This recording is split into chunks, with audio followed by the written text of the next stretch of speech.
വാർത്തകളിലൂടെ ആയിട്ട് നമ്മൾ നേരിട്ട് കണ്ടതാണ്, ഒരു വലിയൊരു ടെററാണ്. അത് പിന്നെ ഓർമ്മപ്പെടുത്ത തിയേറ്ററിൽ ഇങ്ങനൊരു സ്ക്രീനിങ് എന്തുകൊണ്ട് എന്ത് പ്രാധാന്യമാണ്? വീണ്ടും നിങ്ങൾ മുത്തങ്ങയാണ് പറഞ്ഞിരിക്കുന്നത്. 2003 സംഭവിച്ച മുത്തങ്ങ ഇൻസിഡന്റ് ഉൾപ്പെടുത്തിക്കൊണ്ടാണ് നമ്മൾ ഈ സിനിമ ചെയ്തിരിക്കുന്നത്. മുത്തങ്ങ സമരത്തെ തന്നെ മുൻനിർത്തിക്കൊണ്ട് അല്ലെങ്കിൽ ആ സംഭവത്തെ ഡോക്യുമെന്ററി ചെയ്യുക എന്നുള്ളതല്ല നമ്മുടെ ഉദ്ദേശം.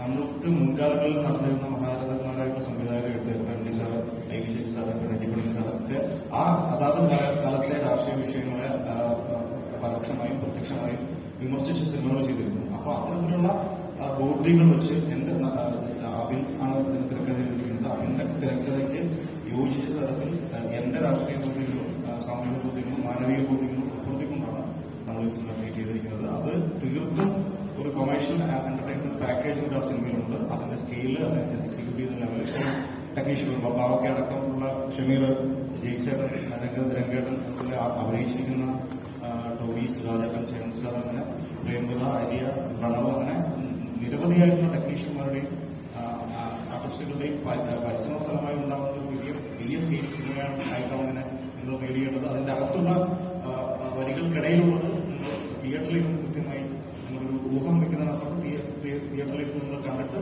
അതിൽ നിങ്ങൾക്ക് എന്ത് റീഡിംഗാണ് കിട്ടുന്നതിനുള്ള ചോദ്യങ്ങളെ ഉത്തരം പറയുന്നതിനെ കുറിച്ചുകൂടി നമ്മുടെ ഭാഗത്ത് സത്യസന്ധമാവുക എന്നാണ് ഈ സമയത്ത് നമുക്ക് തോന്നുന്നത്. ഒരു കാര്യം കൂടെ ആഡ് ചെയ്തുകൊണ്ട്, ഈ സിനിമയിൽ നമ്മൾ പറയുന്നത് വളരെ പ്രാധാന്യമുള്ള ഒരു വിഷയം തന്നെയാണ്.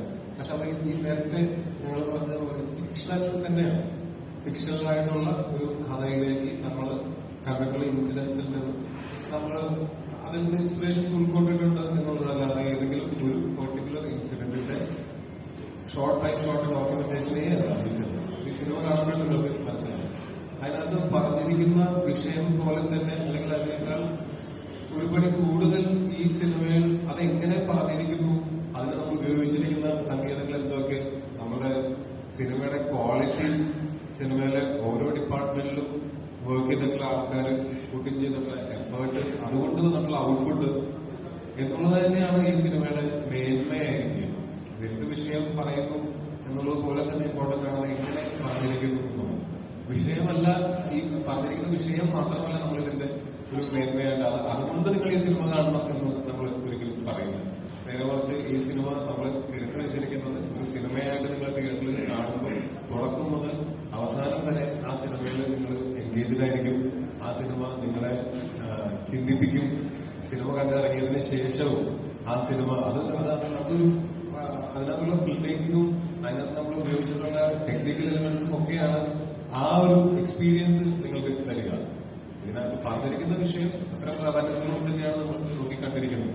അത് ഈ തെറ്റിദ്ധരിക്കരുത്. അതായത് നമ്മൾ ഇതാണ് ചരിത്രം, ഇതാണ് സംഭവിച്ചത് എന്ന് പറഞ്ഞാൽ ഞങ്ങൾക്ക് മുന്നോട്ട് വയ്ക്കാൻ പറ്റില്ല. കാര്യം നമുക്ക് ഒരു സിനിമ എന്നുള്ളതിലേക്കുള്ള ഒരു ഫിക്ഷണൽ ആയിട്ടുള്ള എലിമെന്റ്സ് നമ്മൾ ആഡ് ചെയ്തിട്ടുണ്ട്. എന്റെ കഥാപാത്രം ഈ സിനിമയിൽ ഒരു ഫിക്ഷണൽ കഥാപാത്രമാണ്. പല കഥാപാത്രങ്ങളും അതുപോലത്തെ ഭൂരിഭാഗം കഥാപാത്രങ്ങളും അതിന്റെ ഫിക്ഷണൽ കഥാപാത്രങ്ങൾ തന്നെയാണ്. അതിന് നമ്മൾ ഈ സിനിമയായിട്ട് കാണുന്ന സമയത്ത് അതിന്റെ രസചരട് പൊട്ടിപ്പോവാതിരിക്കാൻ വേണ്ടിയിട്ട് ആവശ്യത്തിന് സിനിമാറ്റിക് ലിബർട്ടി ഇതിനെ നമ്മൾ എടുത്തിട്ടുണ്ട്. ചോദിക്കാൻ പരിവേട്ടൻ ആ ഫോണ്ട് ആ ഫോണ്ടിൽ തന്നെ ഏകദേശം ആ ഇൻസിഡന്റാണ് നമുക്ക് റിലേറ്റ് ചെയ്യാൻ പറ്റുന്നത്. ശരിക്കും അത് തന്നെയാണ് അതെങ്ങനെ എനിക്ക് മനസ്സിലായില്ല. ആ പോസ്റ്റർ കാണുമ്പോൾ പെട്ടെന്ന് നമുക്ക് മൈൻഡ് വരുന്ന ആ ഒരൊറ്റ ഇതാണ്. ഞങ്ങളിത് എവിടെയും നടന്നില്ലല്ലോ. നിങ്ങൾ തന്നെ ഊഹിച്ചെടുക്കുകയാണെങ്കിൽ അപ്പൊ നിങ്ങൾ പടം കാണാൻ വേണ്ടി വെയിറ്റ് ചെയ്യും. നിങ്ങൾ ഉറപ്പിക്കുമോ? ഉറപ്പിച്ചിട്ട് ഞങ്ങളത് ഇത് ആ ഇൻസിഡന്റ് തന്നെയാണ് എന്ന് ഞങ്ങൾ പറയുകയാണെങ്കിൽ അതിനോട് നീതി പുലർത്തിയോ എന്നുള്ള ചോദ്യം നിങ്ങൾക്ക് ചോദിക്കും. പക്ഷെ അതേസമയം ഞാൻ തിരിച്ചങ്ങോട്ട് പറയുന്നത് ഇതൊരു ഫിക്ഷണൽ കഥയാണ്. നമ്മൾ കാണുന്ന സിനിമകളെല്ലാം, നമ്മൾ കാണുന്ന ഫാന്റസി സിനിമകൾ ഒഴിച്ച് ബാക്കി എല്ലാ സിനിമകളും ഇതിൽ നിന്നുമൊക്കെ റിയൽ ലൈഫ് ഇൻസിഡന്റിൽ നിന്ന് ഇൻസ്പയർഡ് ആയിട്ട് അതിൽ കുറച്ച് ഫിക്ഷനും കൂടെ ആഡ് ചെയ്തിട്ട് അതിൽ നമ്മളിവിടെ എല്ലാ സിനിമകളും ഉണ്ടാവും.